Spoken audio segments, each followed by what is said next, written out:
Glorificado sea el nombre del Señor en este hermoso miércoles por la tarde. Es una bendición poder estar con ustedes en la comodidad de sus hogares. Yo soy el hermano Aarón Cisneros y tengo el privilegio de compartirles la palabra del Señor en esta edición de Elohim entre semana.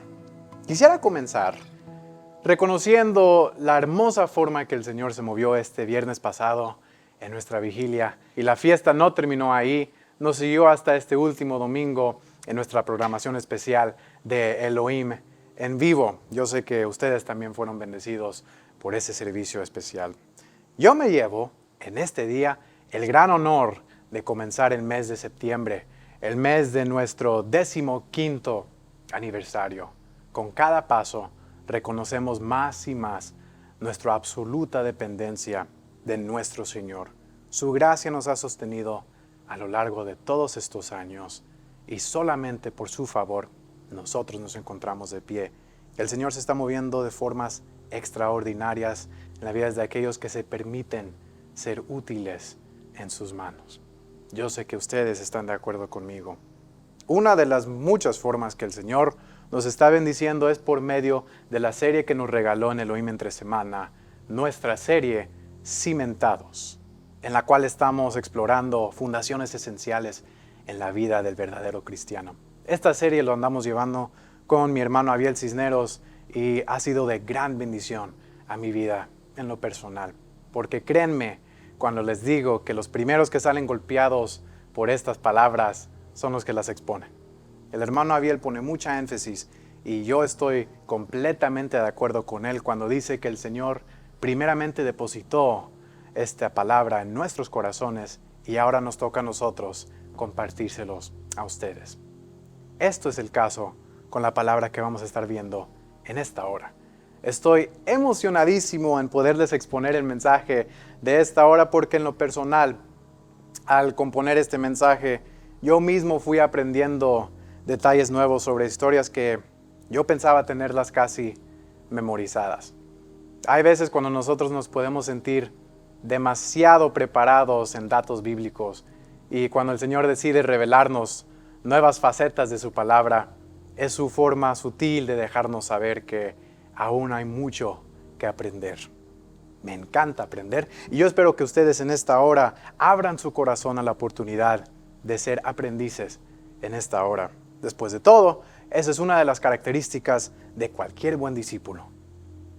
De eso se va a tratar nuestro mensaje en esta hora.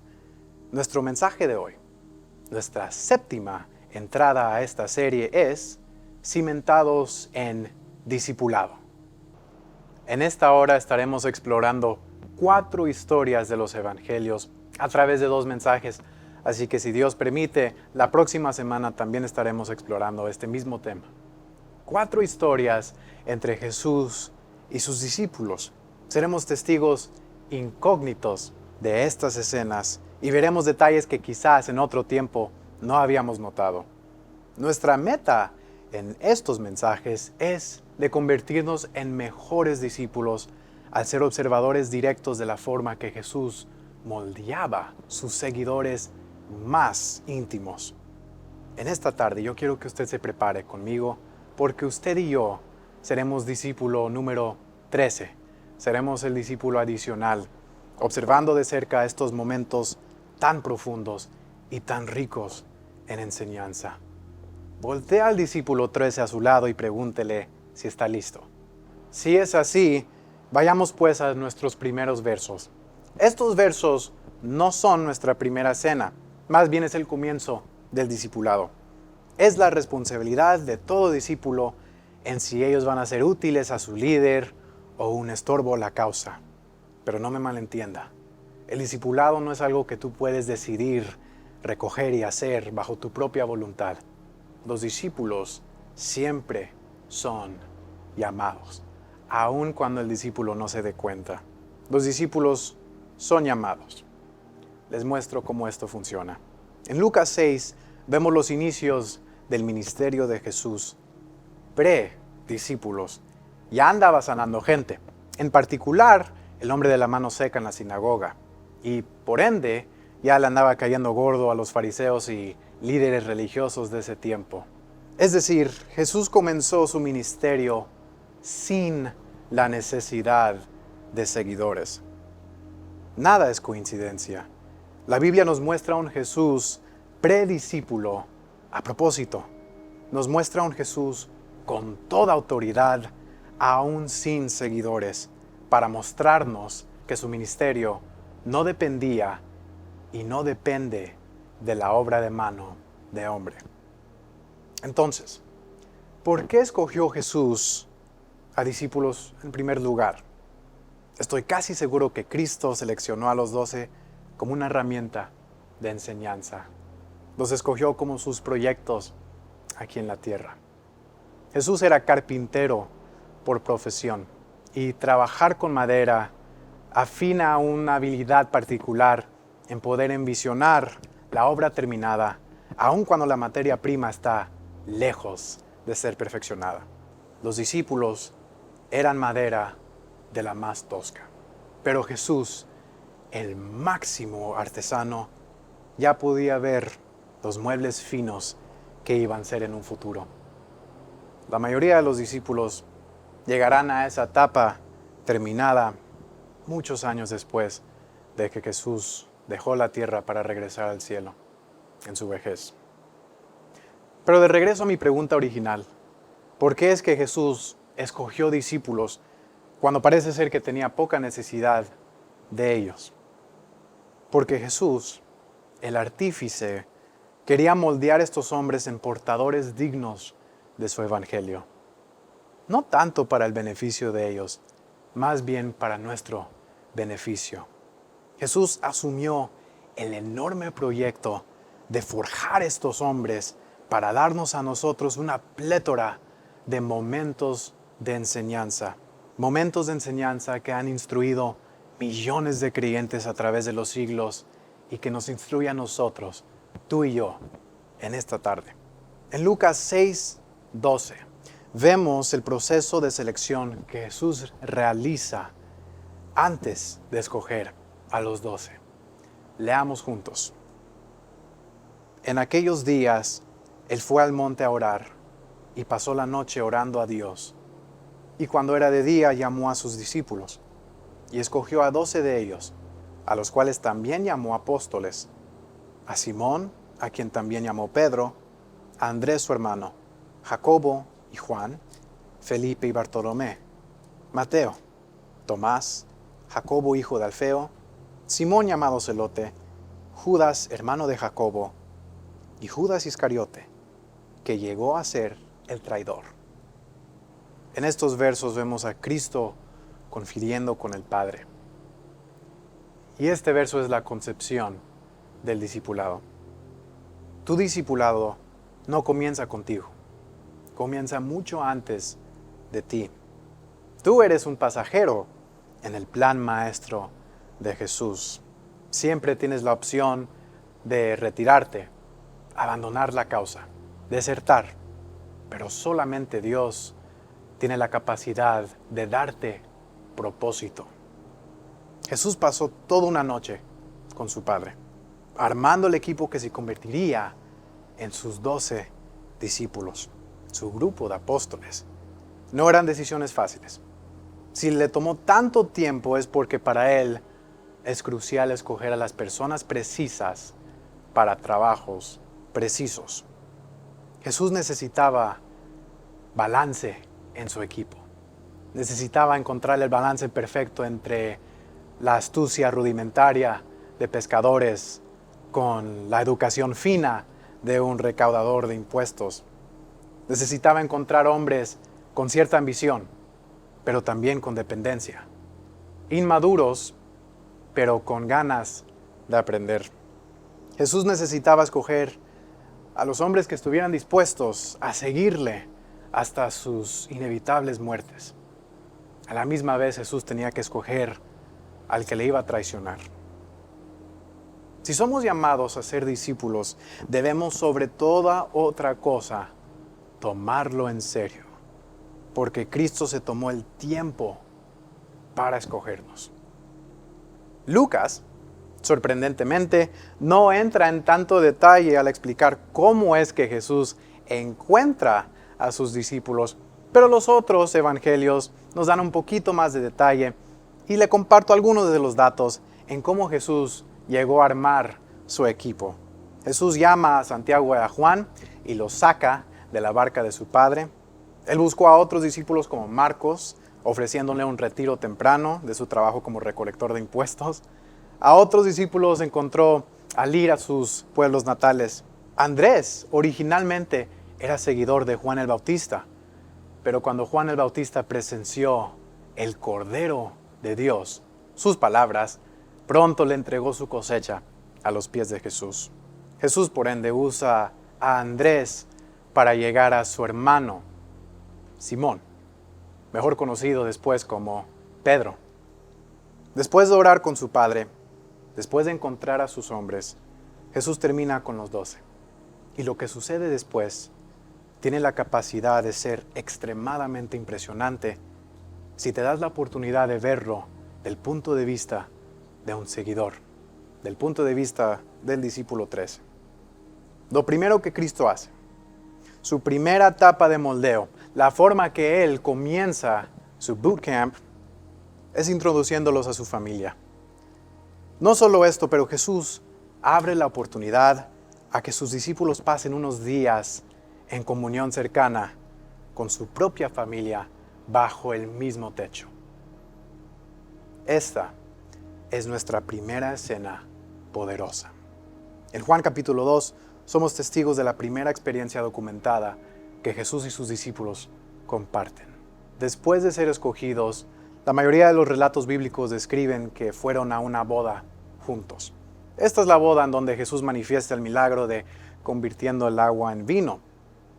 Y hasta este punto parece ser que la relación entre Jesús y su familia se encontraba en condiciones relativamente estables.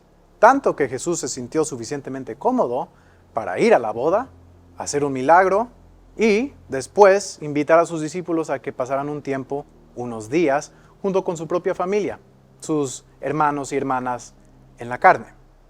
Digo en la carne, por supuesto, porque María era nada más que un instrumento para traer a Jesús a la tierra.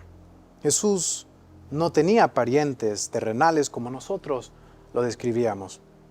Jesús era de carne y hueso por un tiempo, pero nadie, ni sus parientes, le llegaban cerca a su divinidad. Aún así, es de suma importancia notar que Jesús invita a que los discípulos compartan un tiempo extendido con sus medios hermanos y su madre. Juan capítulo 2, verso 12, describe la cena de esta forma. Después de esto descendieron a Capernaum, él, su madre, sus hermanos y sus discípulos, y estuvieron ahí no muchos días. Este verso revela algo que yo no había considerado en tantos años con los evangelios, que la familia de Jesús y los discípulos de Jesús debían haber pasado cierto tiempo juntos. La cisma entre Jesús y su familia no se abriría del todo hasta un poco después, pero en este punto de la historia pareciera que cierto nivel de armonía habitaba entre los dos mundos de Jesús, su familia y su ministerio. Este es el primer paso en la estrategia de Cristo en crear discípulos efectivos. También es el primer paso que Él toma con nosotros, el discípulo número 13. ¿Cómo es que Cristo moldea a discípulos? Pasando tiempo intenso con ellos y mostrándoles cómo Él trabaja. Ponte en esta escena. Jesús, sus parientes y los discípulos todos cohabitando bajo el mismo techo. Los discípulos eran completamente nuevos a la escena. No conocían a Jesús como lo llegarán a conocer a través de los próximos años. Probablemente no tenían el mismo nivel de familiaridad con Jesús comparado a María o a sus hermanos. Pero los discípulos, por unos cuantos días, son presentados con una ventana a la vida del Maestro como cabeza de familia. De ver de cerca cómo Él trabajaba con sus parientes. Yo estoy convencido que no conoces a alguien en realidad hasta que pasas un tiempo extendido con ellos. En lo que los discípulos observaban a Jesús, el hijo del carpintero, y convivían con él, me imagino que ellos estaban anotando absolutamente todo lo que veían. La forma en que él se expresaba, la forma en que él se dirigía a sus medios hermanos menores, cómo le ayudaba a María con tareas pesadas, la forma en que caminaba por los pasillos de su hogar, cómo se sentaba a la mesa. Le lanzo esta pregunta. ¿Qué creen ustedes que los discípulos vieron al observar a Jesús en estos días? ¿Consistencia? ¿Qué tal un sentido de humor, quizás? ¿Disponibilidad? ¿Pasión? ¿Creen que vieron a Jesús el centro de atención o Jesús el que se sentaba para observar a los demás? ¿El maestro a todas horas? ¿O quizás a un Jesús que no le temía hacer preguntas sinceras de vez en cuando? Sea lo que sea, yo estoy seguro que los discípulos observaron una característica específica en el maestro: autenticidad. Jesús era real a toda hora, genuino, transparente, auténtico. Nosotros nada más podemos imaginarnos todas las cosas que los discípulos pudieron haber visto, pero no crean ustedes que es un gastadero de tiempo imaginarnos estas cosas. Jesús no era ficción, Él era real. Comió, durmió, vivió entre nosotros.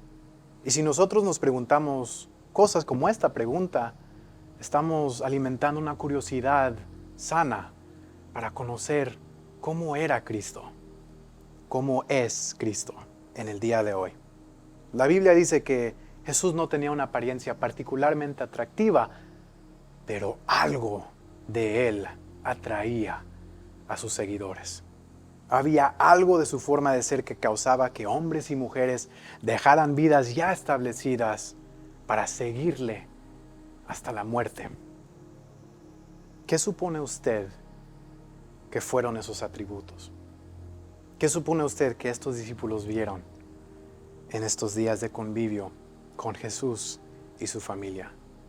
Jesús decide pasar estos primeros días con sus discípulos y su familia en convivio bajo el mismo techo. Yo creo que es por esta razón. Porque Jesús quería que sus discípulos se dieran cuenta de algo importante: su rareza. Él quería que sus discípulos reconocieran el favor único que Él tenía entre los hombres. Los discípulos en estos pocos días pronto se dieron cuenta que Jesús tenía una gracia de parte del Padre, aún antes de completamente entender que Jesús mismo era el Padre. Yo creo que lo que Jesús hace en esta cena es muy intencional. Él quiere que sus discípulos entiendan que sus características no vinieron del hombre, vinieron únicamente de Dios. Lo que Jesús tenía no vino del pueblo de donde Él creció. Lo que Jesús tenía no vino de las sinagogas que Él atendió en su juventud. Lo que Jesús tenía ni siquiera vino de la forma que fue criado. Jesús era distinto entre los hombres, era distinto entre sus medios hermanos. Lo que Jesús tenía era únicamente de Él. Los discípulos se dieron cuenta de la singularidad del Hijo unigénito de Dios, aún siendo hombre de carne y hueso. Jesús es el hombre perfecto, sigue siendo el hombre perfecto, nuestro ejemplo idóneo de cómo manejar nuestras vidas. Y en estos momentos, ellos estaban viendo a un Jesús tranquilo, calmado en su casa. Pero lo que sigue después, en los próximos días, ellos llegarán a ser testigos de un Jesús furioso, sacando a mercaderes del templo a puro golpe limpio. Y eso es lo que hizo a Jesús especial en estas primeras semanas. Como le mencioné hace un tiempo, Jesús dominó por completo la habilidad de pasar por todo el espectro de emociones y siempre hacerlo en pureza, propósito y santidad. Las manos de Jesús eran suficientemente fuertes para volcar mesas y suficientemente tiernas para tocar la piel de leprosos e infundir sanidad en ellos. Los discípulos pronto llegarían a admirar esa singularidad de Jesús. Y cuanto más tiempo pasaban con su maestro, más se enamoraban de él. El verdadero discípulo pasa tiempo con su maestro. No puedes realmente conocer y entender a alguien hasta que pasas tiempo con ellos en amistad íntima. Jesús se encarga en hacer esto, nuestra primera tarea, cuando nos llama al discipulado. Nos pide que pasemos tiempo con Él para descubrir la forma en que Él trabaja, justamente como lo hizo al invitar a sus discípulos que convivan con Él y su familia por algunos días.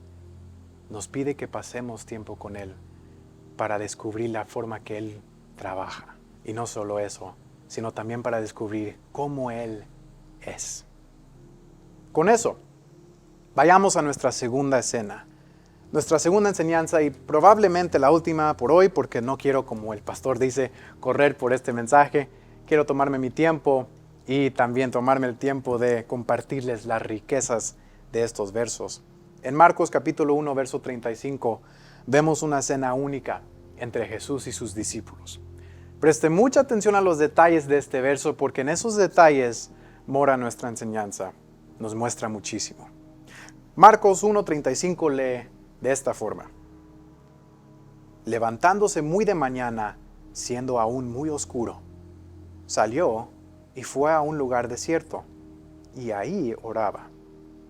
Y le buscó Simón y los que con él estaban, y hallándole le dijeron: todos te buscan. Me gustaría detenerme un poco aquí y hablar un poquito más sobre las oraciones de Jesús, porque es precisamente la razón por qué Él se despierta en esta madrugada. Jesús era único, como lo acabamos de hablar, y si Jesús era único, por ende sus oraciones también eran únicas. Nadie en la historia había orado de la misma forma que Jesús oró. Jesús oraba con una libertad, con una familiaridad tan real que muy pocos lograban comprenderla y nadie podía imitarla. Seguramente esa es una de las razones por qué los discípulos le suplican: Señor, enséñanos cómo orar, en Lucas 11:1. Los hombres judíos eran instruidos en cómo orar aún antes de que ellos pudieran hablar, disciplinados en recitación y peticiones día y noche. Los discípulos ciertamente sabían cómo orar, pero al ver a Jesús cautivado por la presencia de su Padre, tanto que Jesús podía pasar horas y horas en oración, en conversación con su Señor, más bien la pregunta que tenían los discípulos era: Señor, ayúdanos a orar así. Jesús se levanta muy de mañana en este verso y busca un tiempo a solas. Bueno, no completamente a solas. Jesús iba a su servicio de domingo, en donde la asistencia total son dos, Él y su papá. El verso dice que Jesús buscó un lugar desierto para orar, es decir, un lugar ancho, grande, aislado seguramente. Jesús mismo dijo en el capítulo 6 de Mateo que debemos soler orar en nuestros aposentos con la puerta cerrada. Un aposento es como una recámara, y en inglés la definición se alinea un poco más cercano a closet. Al parecer Jesús no está siguiendo sus propias recomendaciones al estar orando en un monte abierto. Bueno, al parecer, porque cuando eres el hijo del creador de todo, tienes todo el derecho para convertir estos montes desérticos en tu propio aposento privado. Jesús en estos versos ora en uno de sus lugares favoritos. Yo espero que ustedes también tengan un lugar favorito en donde puedan pasar tiempo con su Señor. Jesús se postra a solas con su Padre y ora. Oh, cómo me hubiera encantado saber la forma que Jesús oraba. ¿Cuáles son las palabras precisas que Él usaba en comunicación? ¿Por cuánto tiempo oraba? ver las expresiones de su cara al conversar con su papá. Cómo me hubiera gustado escuchar esas oraciones íntimas de mi Jesús. Y en plena oración, algunos discípulos, liderados por Pedro, se acercan al Maestro. Y no vaya a pensar usted que se acercan con esa curiosidad que nosotros podemos compartir en este momento. Para nada, lejos de. Ellos llegan con solicitud. Los discípulos son todavía demasiado inmaduros para completamente comprender la enormidad de la escena frente a sus caras. Al parecer, ni siquiera asombrándose, ni siquiera esperando por respeto a Jesús, ellos le interrumpen diciendo: todos te buscan, e inmediatamente revelan su estado de pensar. Jesús ya para este tiempo había establecido una reputación bastante grande. Jesús ya había sanado, ya se había metido en problemas, ya tenía un seguimiento bastante grande. Tanto que Jesús se tiene que despertar de mañanita, tan solo para encontrar un poco de tiempo a solas. Les mentiría si dijera que ese todos te buscan no me causa un poco de coraje. Todos te buscan. Olvídense del Jesús en el privado. Estos discípulos querían ser vistos con el Jesús popular. Aún así, no les vamos a dejar caer la mano tan pesada a los muchachos. Ellos simplemente están demostrando uno de los errores de cristianidad adolescente. Nosotros nos comportamos de la misma forma en nuestra inmadurez espiritual. A veces nosotros le ponemos mucho más interés en la adoración en público y no tanto a la oración en la intimidad. Yo diría que muchas veces fracasamos en nuestro discipulado y quedamos cortos en aprender más de nuestro Cristo, precisamente por esta razón, porque nos llama más la atención el ser vistos con Jesús y no tanto el de veras pasar tiempo en intimidad con Él. Nos encanta la emoción de alabar junto a cantidades de personas que también creen lo que nosotros creemos, y ciertamente eso es importante y parte de lo que nosotros vamos a disfrutar en el cielo. Pero yo estoy convencido que en lo que vamos madurando como discípulos, en lo que tomamos a Jesús más como parte de nuestra identidad, aún a solas, más atesoramos esos momentos de intimidad con Él. Más guardamos esos momentos en el silencio con nuestro Señor, a solas, que cualquier otra cosa. Jesús aquí en estos versos, por medio de las acciones de los discípulos, nos muestra esta gran verdad. Cristo moldea a discípulos al enseñarle que su presencia no es un espectáculo para desfilarse por nuestra autoestima. El verdadero discípulo entiende que la presencia de su Maestro se aprecia aún en la intimidad. El discípulo admira a su Maestro por quien Él es, aun cuando no estén en medio de gran multitudes, aun cuando no sea popular hacerlo, incluso aun cuando seguir al Maestro sea una sentencia de muerte. Hay tanto cristiano que alaba, adora, sirve, canta, ora, únicamente cuando se sienten apoyados por sus compañeros. Pero al momento que sus amigos pierden interés en Dios y se mueven a su próximo hobby, ellos también flaquean y desertan. Yo he sido testigo de muchos seguidores así. Pero nunca pasan a ser más que eso, seguidores. El Señor puede usar seguidores, sí, pero un seguidor nunca llegará a ser igual de útil que un discípulo. Jesús no anhela más seguidores, Jesús anhela discípulos. Muchos comentaristas bíblicos coinciden que los discípulos que acompañaban a Pedro en esta cena eran nada más y nada menos que Santiago y Juan. Y yo no creo que sea coincidencia entonces que estos son precisamente los 3 discípulos que Jesús personalmente invita a que le acompañen al monte de la transfiguración, el monte en donde Jesús conversó con Moisés y Elías. Yo pienso que Jesús hace esto con todo propósito. Después de la interrupción, quizás Jesús se puso a pensar, Pues parece ser que ustedes no respetan tiempos, ni tampoco respetan mi espacio. Y si ese es el caso, entonces ahora yo los traeré aún más cerca a mí. Como parece ser que no respetan límites, al rato nosotros vamos a cruzar un límite extraordinario. Solamente los 4 de nosotros. Pero ojo, porque yo les haré responsables de lo que ustedes aprenderán en esa experiencia. Pero esa cena lo dejamos para la próxima. En este mensaje yo quisiera cerrar dejándolos con esto. Los discípulos irán a cometer más errores, justamente como ellos lo cometieron en esta cena. Pero Jesús tiene una habilidad extraordinaria en convertir todo error en una oportunidad de crecimiento. Jesús lo demostrará en nuestro próximo capítulo. Así que no se me desaliente al tropezar. El Maestro convierte todo en una oportunidad de aprendizaje.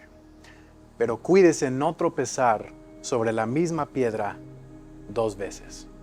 Y con eso, oremos juntos. Padre, mis hermanos y yo unimos nuestras voces en agradecimiento por el llamado a ser discípulos de ti. Te damos gracias por las enseñanzas que nos dejaste por medio de tus apóstoles. Reconocemos que la mejor forma de complacerte es pasando tiempo contigo y aprendiendo más de ti. Tú nos ofreces esa oportunidad a tener una relación genuina contigo. Señor, yo me comprometo en buscarte más, pasar más tiempo contigo, aprender más de ti. No buscarte cuando quiero presumir, pero buscarte a solas, en intimidad. Esos son los momentos que quiero aprender a atesorar. Gracias por ser nuestro Maestro. En el dulce nombre de Jesús. Amén. Mis hermanos, ha sido un placer compartir este tiempo con ustedes. Les agradecemos por las oraciones que ustedes nos envían cada semana. Créanme que hace una diferencia en nuestras vidas. Esto ha sido Cimentados en Discipulado. Yo fui el hermano Aarón Cisneros. Le amo en el amor de Cristo. No se olvide que este domingo en Elohim en Vivo seguimos con nuestra celebración de aniversario. No se lo quiere perder. Y la próxima semana, si es que a Dios le place, ustedes y yo vamos a pasar un poco más de tiempo en este tópico súper interesante. Les bendigo en el invencible nombre de Jesús y que la gracia del Señor se haga resplandecer sobre su rostro en esta semana. Amén y amén.